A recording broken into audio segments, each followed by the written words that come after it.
Welcome friends, welcome to Medification. Today we are going to start with cardiovascular system, and today our first topic will be cardiac cycle.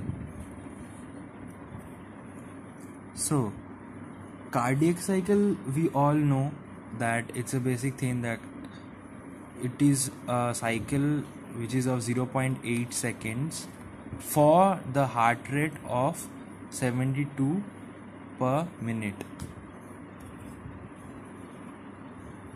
Now the main thing which is here is that in atrium the systole is of 0.1 second duration and the diastole is 0.7 second duration, and whereas in the ventricles the systole and diastole total is of 0.8 seconds, in which the systole is 0.3 second and diastole is 0.5 seconds.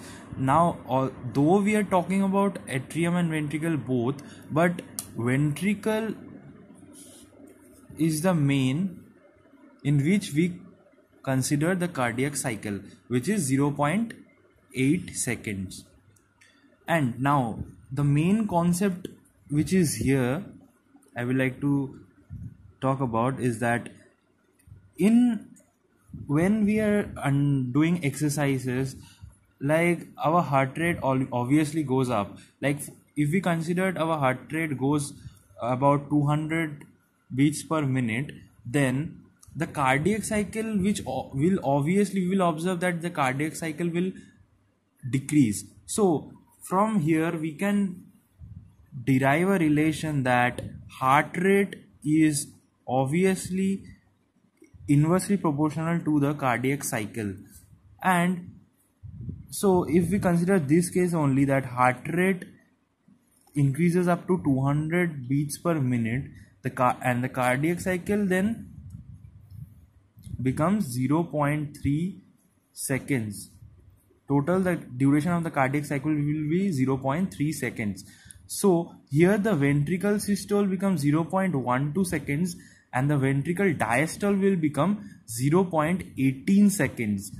So the main significant point over here which I will like to show, that in normal condition the ventricle systole is 0.3 second, and the ventricle diastole is 0.5 second. But in the case of exercise we are noticing that when the cardiac cycle duration decreases, the ventricle diastole, which was about 0.5 second in normal case, decreases up to 0.18 seconds now.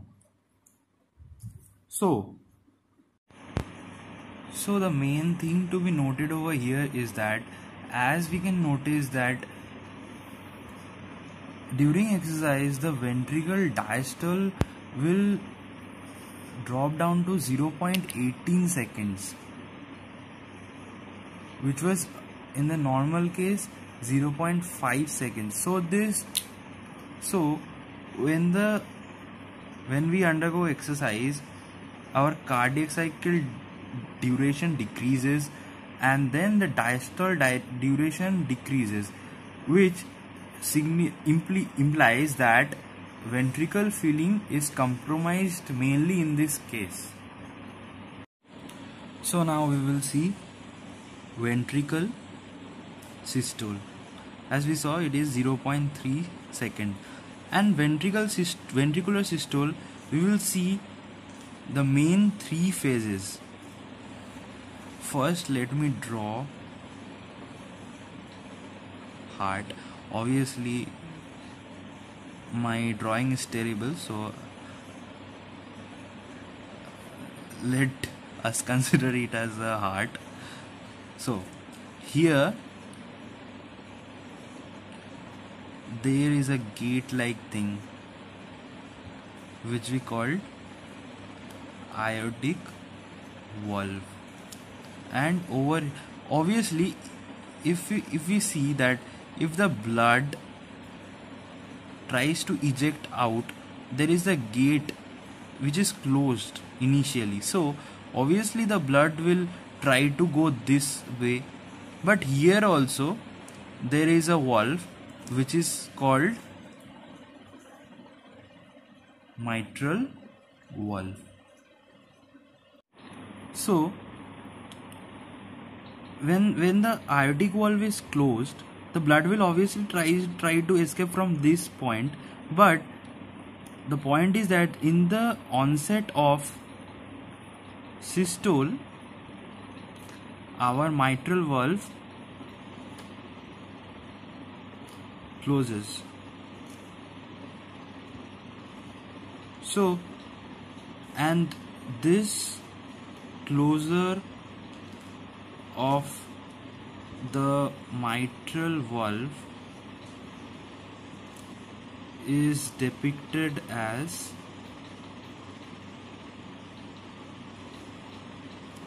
our first heart sound.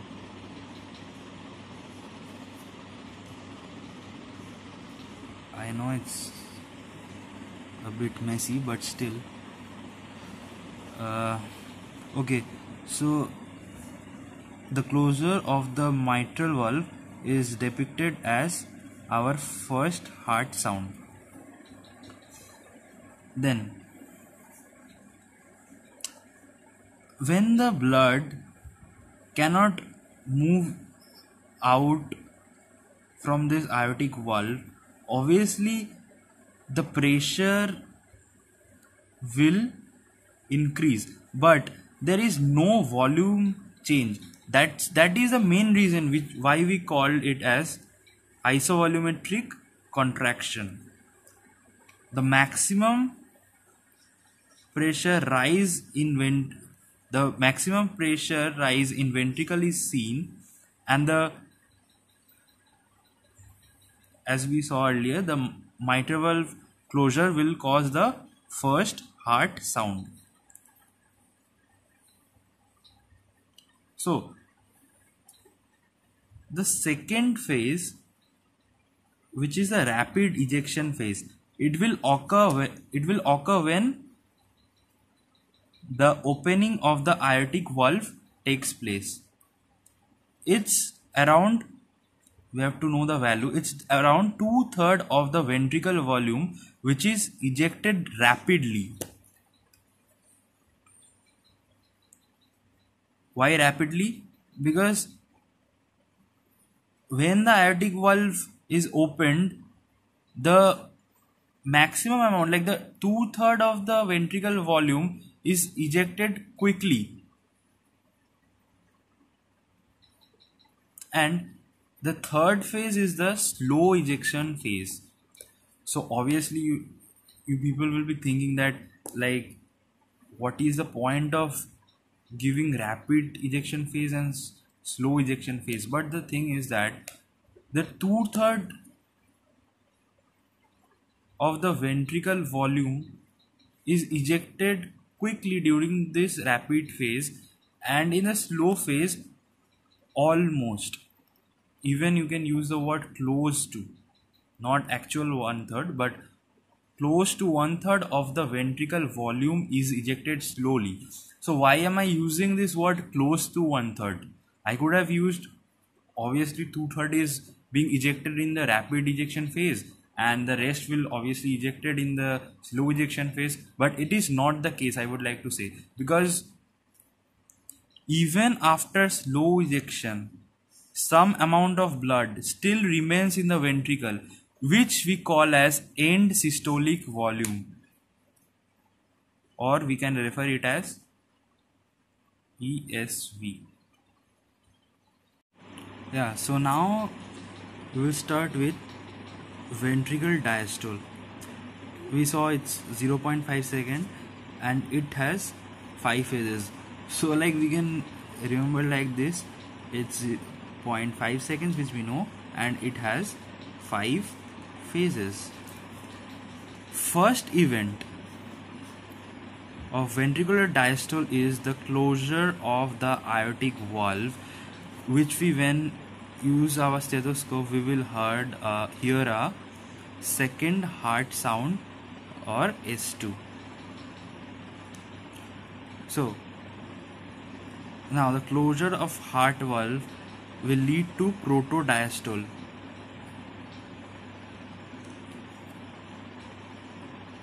Then after protodiastole, the isovolumic relaxation will take place. Here also the volume will remain constant, but as now there is relaxation, so the pressure will decrease. Whereas as we saw in ventricular systole, the pressure increases.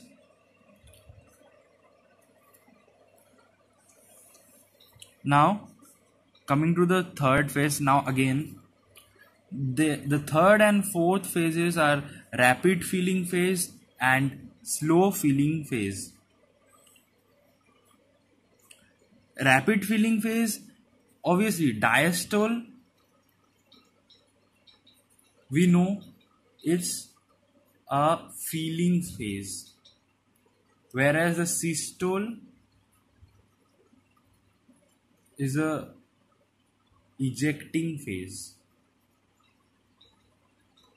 So while the rapid filling phase occur, we get to hear the third heart sound or S3. It is this point where S3 is heard.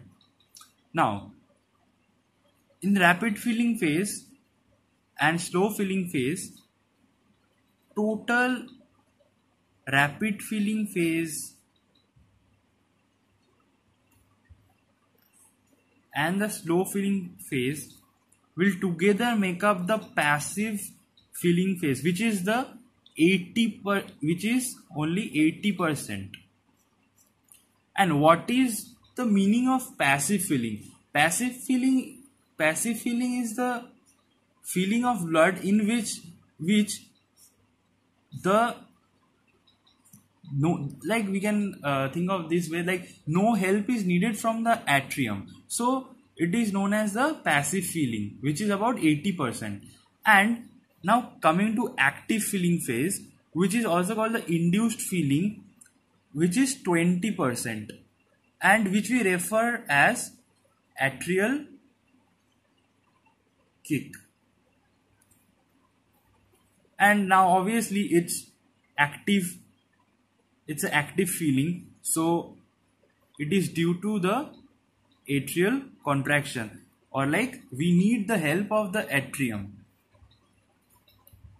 So like at the end, the end diastolic volume is the volume of blood present in the ventricle at the end of the diastole. Earlier we saw end systolic volume during ventricle systole. Now it's EDV, or the end diastolic volume. Okay. Now we will come to heart sound. There are total 4 heart sounds, in which the first heart sound or S1 is heard during the closure of mitral and tricuspid valve. We saw earlier what causes this heart sound. Now S2, or the second heart sound, is heard during the closure of aortic and pulmonary valve. S3, which occurs during the third phase of diastole, which is heard due to the rapid filling, occurs as the third heart sound. The point here which we should notice is that this S3 sound is heard prominent while exercise. Like we can, when children exercise, or like we walk out, So then the rapid filling phase is enhanced, and thus the S3 is heard properly and it's more prominent. And S4 we generally is not detectable, but still, like, it's generally pathological most of the time. It is generally due to hypertension, long standing, or restrictive cardiomyopathy. So to sum up the heart sounds, S1 is due to the closure of mitral valve and tricuspid valve. S2 is due to the closure of aortic and pulmonary valve.